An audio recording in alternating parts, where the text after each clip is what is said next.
Welcome, everybody, to the league.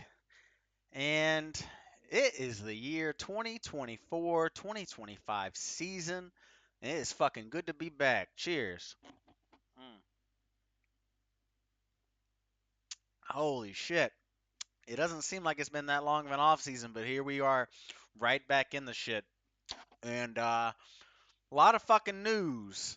A lot of news, a lot of J news over this off season. We found out at the end of the playoffs last year. I think it was what the week, 2 days before Christmas, that Coach Tebow Nix has or resigned as the head coach of the Washington Wise Guys, and the owners of that team decided it was best to rebrand, do everything, and get the hell out of Dodge. And they got out of Washington State. They went down to Colorado. They thought the air was better, cleaner. I don't know, all that stuff, and they hired a new coach, a new head coach. His name is Taylor Porth, but no one really knows who the hell that is, so everyone just calls him Chunks, aka Coach Chunks, and they're now the Cameron Cavaliers out of Cameron, Colorado, in the West. So a new team in the West.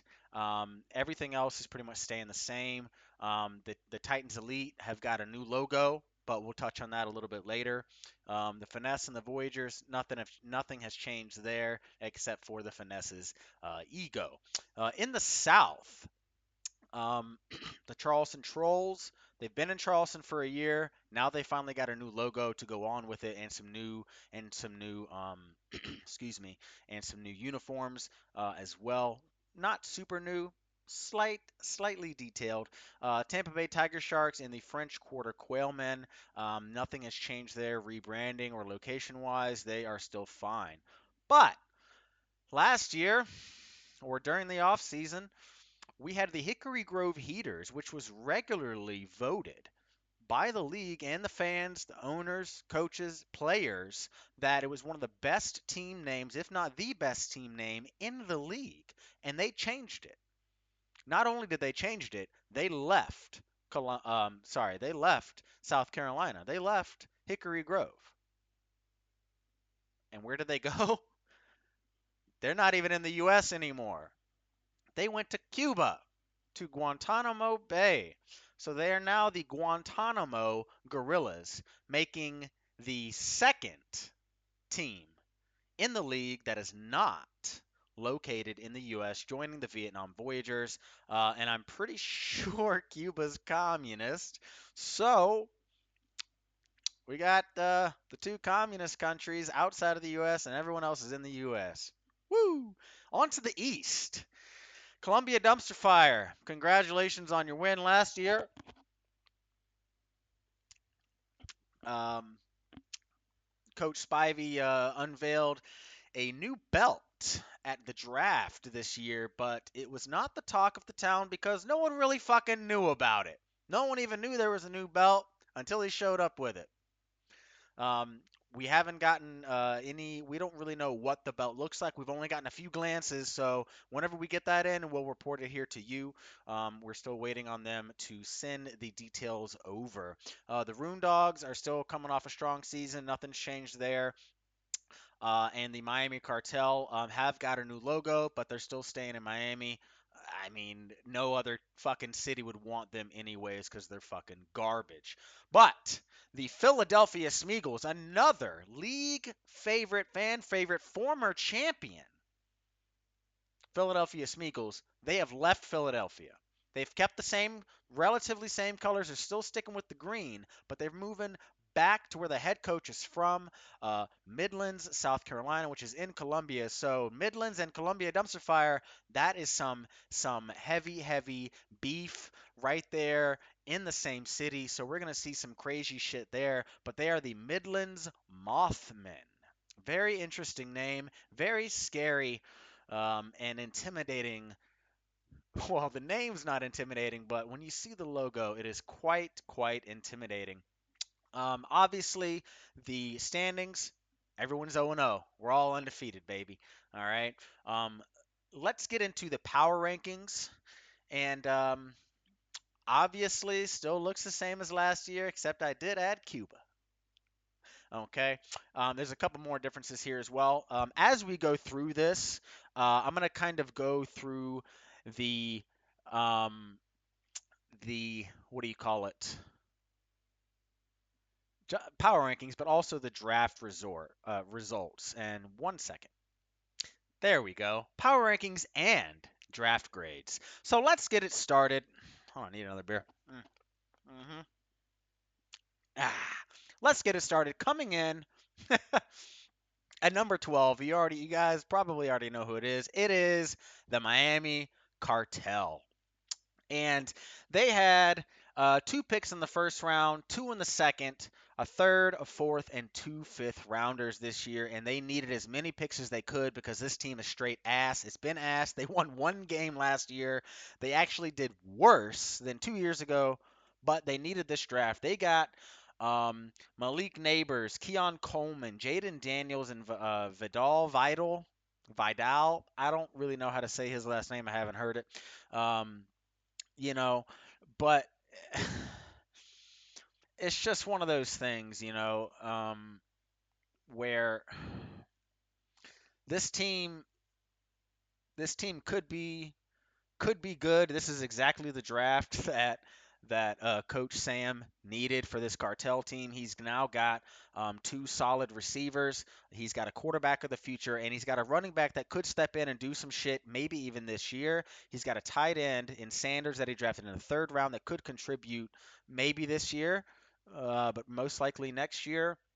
Um, and he was able to shore up his linebacker spot with Dallas Turner with his final pick at the with the penultimate pick in the entire draft. Draft grade for the Miami Cartel. I'm gonna go ahead and give them a fucking B plus because I mean you got Malik Neighbors, you had the second overall pick in which you traded. You gave up a Chane and some other stuff to move up to that second round spot, and you got Malik Neighbors, a game changer. Um, and you got Jaden Daniels. And you got Jaden Daniels in the second round, which is fantastic. So you were able to take another guy in Keon Coleman in the first round and still get the quarterback of the future. Fantastic draft here from the Miami Cartel, but they're down here because well, until you prove me wrong, you're gonna stay here. Next up, you got the SC Titans Elite. The SC Titans Elite. Sorry, had to change their logo.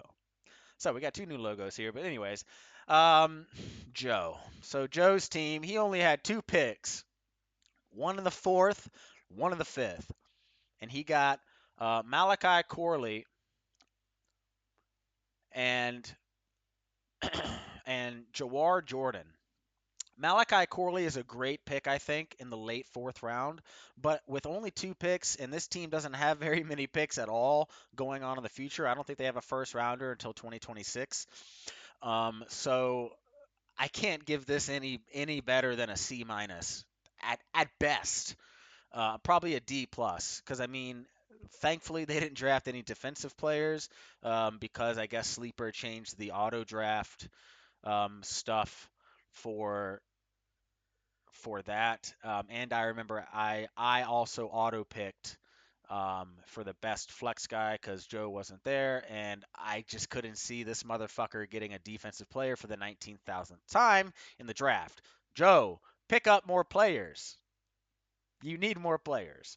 But yeah, I'm gonna give it like a D plus. This team, and we say this every year about Joe. This team's going to suck, but I really think this is the year that they're going to suck ass. Coming up next is spot number 10. You got the French Quarter Quailmen. And man, Dan's team, that Jamar Chase trade is still haunting this team to this day. They did have five picks in the draft, but none of them until the third round. And then again, so he had a third, two fourths, and two fifths.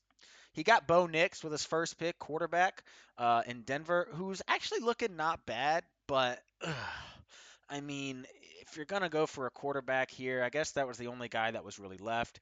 He did get Isaac Guerendo. Um, But otherwise, this draft is just kind of meh. I would give it a C minus at best. At best. Coming up next, the newest squad, the newest team in the league. You got the Cameron Cavaliers. And they had a pretty good draft. They had they had one first round pick, but then they had 5 second round picks, which again is what this type of team needed. They needed as many picks as possible. The first round they got Trey Benson um, at the end of the first round, which I thought was a fantastic pick. Um, But with his other picks, he was able to pick up Mitchell, and he did get Jalen Wright out of Miami, who should be good. Xavier Leggett should be good. Drake May, quarterback. We'll see there, the quarterback of the future. So this is a pretty solid draft. Two running backs, two wide receivers, quarterback of the future, and a tight end at the end of the second round in Theo Johnson, who should be starting this year. So this is a fantastic draft by the Cavaliers in their their inaugural season. I'm gonna give this an A minus. This is a fantastic draft. Yeah, you had a shitload of second round picks, but they loaded up in places where they needed them. Fantastic. Coming up next, number 8, we got the Tampa Bay Tiger Sharks, and they only had 3 picks, one in the third, fourth, and the fifth. They got Estime, Roman Wilson, and Cooper DeJean. DeJean. DeJean. I've heard announcers say many things. When I first read it, I saw DeJean, but someone correct me if it's DeJean, whatever. Um, Considering Coach Rico only had 3 picks to get Estime and Roman Wilson in the third and fourth round, respectively, is fantastic. And Cooper, DeJean, whatever, has looked great during the preseason. So, it's a defensive back, but it is the fifth round. But you only had 3 picks. Maybe you could have used that somewhere else because defensive backs can be a little iffy. But I still think this is a good draft with what this team had. They only had 3 picks, and I think they got pretty much 2.5 solid picks. So I'm going to give this a solid B for the Tampa Bay Tiger Sharks. Coming in at number 7, surprise, you got the former champs, the LA Finesse. They only had 3 picks, all of them in the fifth round. And I think he only had 1 pick, but the rest of the league was feeling so generous. They gifted this motherfucker 2 extra picks in the late fifth round. He was able to pick up Frank. Is it Frank Gore? Frank Gore Jr., right? Yeah, it's not Junior, the second, whatever. Frank Gore, Eric All, and I think Jordan Travis. Yeah, Jordan Travis, quarterback of the future. I mean, Eric All looks to be pretty good. Frank Gore could get some work, but I don't see Jordan Travis doing fuck all for the Jets, even if Aaron Rodgers retires tomorrow. Eric All could be pretty good for Cincy, and Frank Gore again could get some work, but I just don't see him getting a shitload. So and only 3 picks, and they're all in the fifth round. Yeah, you sold your soul for other shit, blah blah blah. But draft grade wise, team wise, man, I'm gonna have to give this a C minus because that shit sucks. Just like you, Finesse. Coming up next, ranked sixth, number 6, top half. You got the Vietnam Voyagers coming in, and they had 1, 2, 3, 4, 5, 6, 7 picks, which is insane. A lot of picks here, but none of them until the third round. The Voyagers were able to pick up Ray Davis and Bucky Irving back to back, and then Braylon Allen. After a blunder during the draft, they had to trade back up to get Braylon Allen. So 3 running backs right off the board, and then 4 receivers. So Ray Davis, Bucky Irving, Braylon Allen, all in the third round, and then the fourth round and fifth round, Luke McCaffrey, McMillan, Whittington, and I think Malik Washington. And all of these guys have playmaker ability. Although McCaffrey kind of looks meh in preseason, but everyone else looks pretty damn solid. Um, it's almost too much. I tried to trade up so I can not have this many picks because I don't need that many fucking players. But that's how she goes. Um, I feel it was a pretty solid draft. I got the guys that I wanted, even though, and I traded my number two pick away for Achane and some other stuff. I can't remember exactly, maybe some thirds or something like that. Um, so I was able to pretty much get Achane as well with the second pick. So, whatever. Um, I I feel like it's pretty solid. I'm gonna give myself a solid B on that. Nothing too crazy, just kind of filling needs here, and drafting BPA for flex spots because I'm stacked at quarterback. But yeah, we'll see how it goes. We'll see if any of these uh, lottery pulls fucking stick. Coming in at number 5, you got the Charleston Trolls. And I'm not putting the new logo here, Graydon, because well, you'll see why in a second. Uh, maybe in the future we'll see. But yeah, the Charleston Trolls coming in at number 5. They only had 3 picks this year: one in the second, one in the third, and one in the fourth. They got Jalen Polk, Spencer Rattler, and Javon Baker. He picked both of the wide receivers, both rookie wide receivers in New England, and Spencer Rattler out of USC going to the New Orleans Saints, where he might see something sooner rather than later. Because what do they got? Derek Carr, and we already know what he is. Spencer Rattler. I'm not saying he's world beater. I'm not saying he's trash either, but who knows? Um, this team only had 3 picks, went only 2 wide receivers, and both of them are in New England, which there's one argument that could be had to say, well,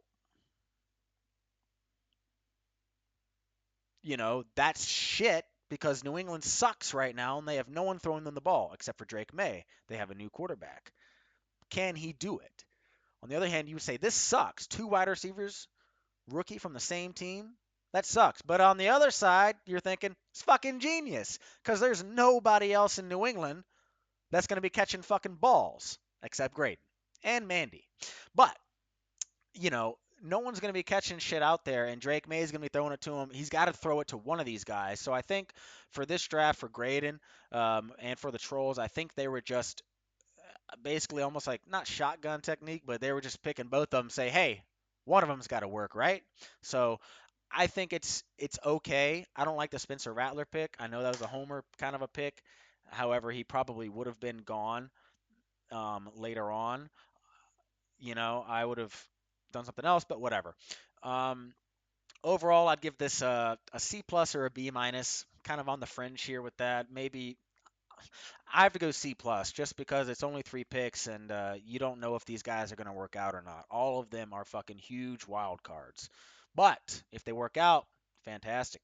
Coming in at number 4, speaking of Mandy, we got the Long Island Rune Dogs. And pretty much Mandy's the only one that hasn't really traded picks.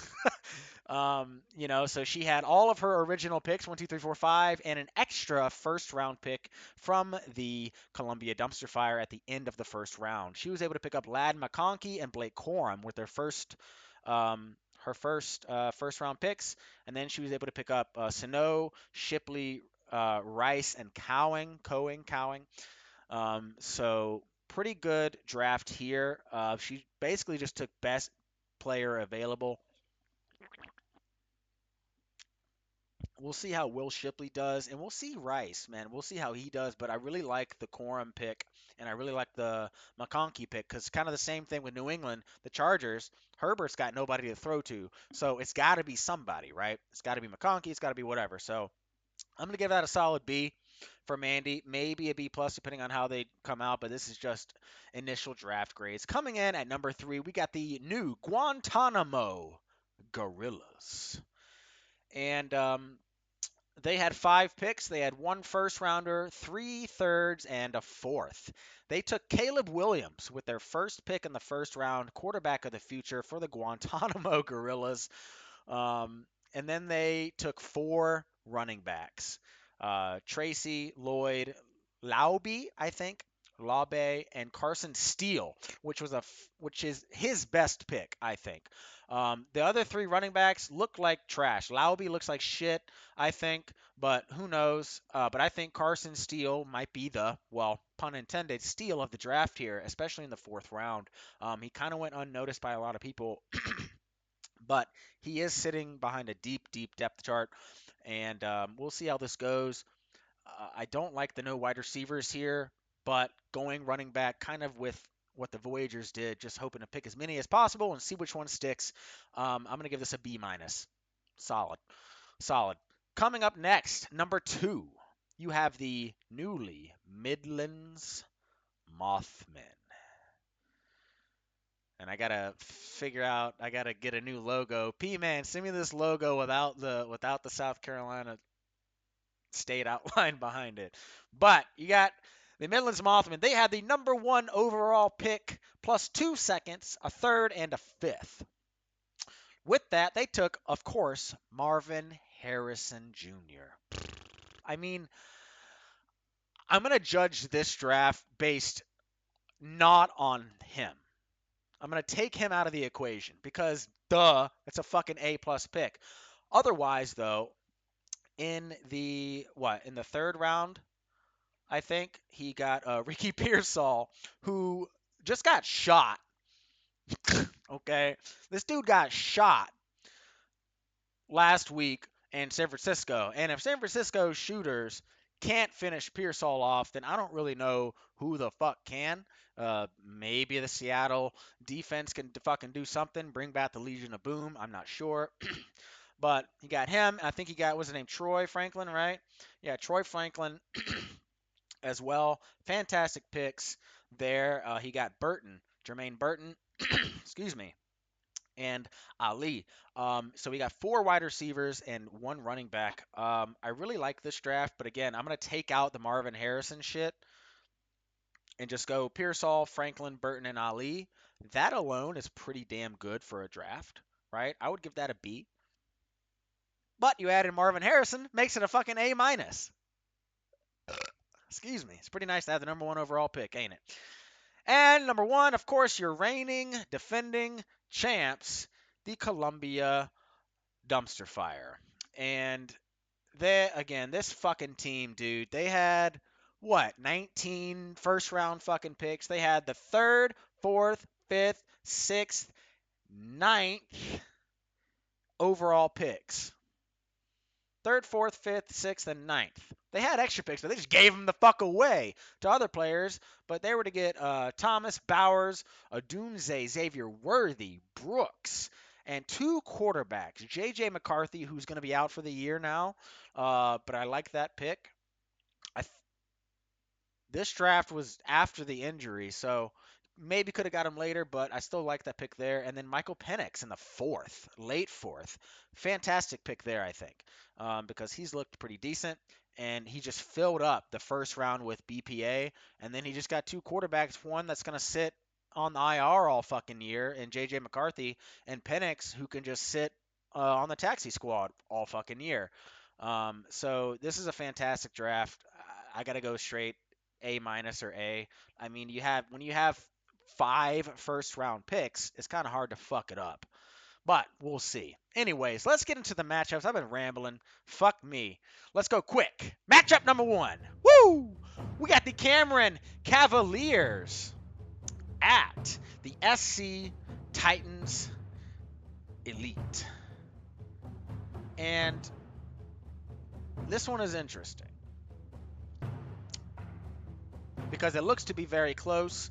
New team in the Cameron Cavaliers. They got Matt Stafford, but they're going up against Lamar Jackson and this dreaded team. It sucks that Coach Chunks is going to have to go up against the man, the myth, the legend, Joe in his first week. Because he's looking at his squad thinking, this is a fucking walk in the park, right? You're going to learn this week, Chunks, that Joe, even though his team is shit, you will not beat him for some fucking reason. He will drag your team down to get 70 points or less every fucking time. Joe's team is trash. but they're fucking good damn players, and they play for this coach hard every single year, even though the coach doesn't even show up to meetings and shit. Whatever. But we'll see. We'll see who's gonna come up on this one later. Matchup number 2. We got the Tampa Bay Tiger Sharks at the French Quarter Quailmen. As it stands now, this should be a pretty significant win by the Tiger Sharks. Maybe 2-3 touchdowns, maybe. Again, the Quailmen really reeling from this from that trade a couple of years ago. And the Tiger Sharks got Anthony Richardson back. And Stephon Diggs, and Nico Collins is who the Quailmen have. Both Texans, and they're gonna eat. Both of them are gonna eat, but it's gonna be very, very interesting to see this matchup. But we'll see. Matchup number 3. You got the Long Island Roondogs at the Miami Cartel. Yeah, this should be a fucking blowout. I mean, Cartel are going to be the Cartel until they prove me otherwise, and the Roondogs are always solid. Roondogs by 4 touchdowns. Matchup number 4, you got the Vietnam Voyagers at the LA Finesse. And this is a pretty big matchup. It always is every single year. Both of these teams come out and they play hard against each other. As it stands now, it looks like the Finesse should come out on top by about 10 points. But you never know. First week of the season is always a crapshoot. No one ever knows what the fuck's going to happen in the first week of the season. It's for the Voyagers, it's really they're looking at Addison and asking themselves, is he going to fucking play in the start of the season? Is Nuke Hopkins going to be healthy? And for the Finesse, they're thinking, fuck, I just lost my title. How can I get that motherfucker back? And we're going to see. But let's get on to the rivalry game of the week. You got the Charleston Trolls at the Guantanamo Gorillas. This could have been game of the week. Okay, it very well could have been game of the week, but you'll see why in a second. This is rivalry game of the week, of course. This matchup looks dead fucking even right now, and it is really, really, really tough.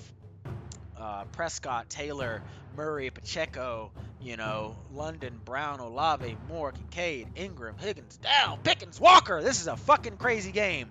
But I'm going to say by 3 fucking points, the Trolls are going to walk out of Guantanamo, or sorry, swim out of Guantanamo, whatever. They're going to escape Guantanamo Bay with a victory. And let's get on to the game of the week. You got the reigning, defending league champ, Columbia Dumpster Fire at the Midlands Mothmen. They don't have to drive that far, okay? This could have been game of the week or rivalry game of the week. It could have been either or. We could have had a double header, which is what I might fucking make this, okay? As in matchup, Charleston Trolls and Gorillas. Dumpster Fire Mothmen should be a double header for rivalry games of the week. But as it stands now, this is the game of the week. Mothmen and the Dumpster Fire. Dumpster Fire should win this game because it's the fucking Dumpster Fire. I mean, they have such a strong, strong team. But can the Mothmen pull the big upset? Remember what's happened to the league champ the last, I think, couple of years. I think they've lost in the first game of the season. But we'll see what happens here. But I still have to go Dumpster Fire. I mean, I don't know if they lost any prediction battles last year. I'm not sure. But we'll see. Speaking of predictions. So, I've got the Cleveland Cavaliers over the Titans Elite. I've got the Tiger Sharks over the Quailmen barely. I've got the Roondogs over the Cartel in a fucking blowout. I've got the Voyagers over the Finesse slightly. And that's slightly. That's toss-up. I got the Trolls over the Gorillas in the rivalry game of the week by a field goal. And I got the Dumpster Fire over the Mothmen in the game of the week. The battle for Columbia there. Again, last year, as you can see at the top, We went 63%. Overall last year for everybody's predictions, 63%. Fantastic. The year before that, we went 51%. So, pretty good. 12% increase. So can we get 75% this year, guys? Let's see. But these are my picks. Obviously, there is no last week. There is no overall right now. If you can see in the top, it says records. It says Germ, me. I don't know yet. Whose name is next? Graydon. Graydon, you got the picks next week. Because normally I'd pick Tebow, but he's dead. So, you know, Graydon, you've got the picks next week. I think you'll do a great job, and you're always on time with that shit. So, this should be a great fucking year, a great fucking time, and yeah, there's not really much more to say, guys, but cheers, and good luck to all you fucks, but the belt